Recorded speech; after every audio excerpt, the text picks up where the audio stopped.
有没有东北的老铁给看一下，杭州的柳根跟你们北方的有差别吗？降温了，试试看溪流钓有没有口。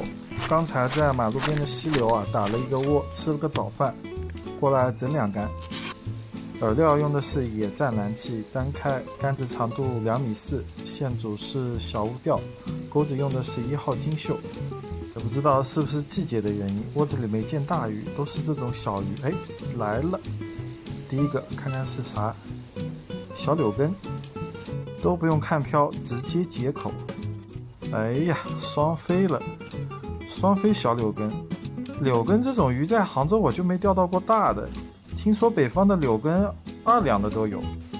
下面这种小苗真密密麻麻，哎呀，又是双飞，但是毫无手感，鱼太小了。一个小石斑，小柳根跟小石斑，半个来小时都是这种小卡拉咪，放了。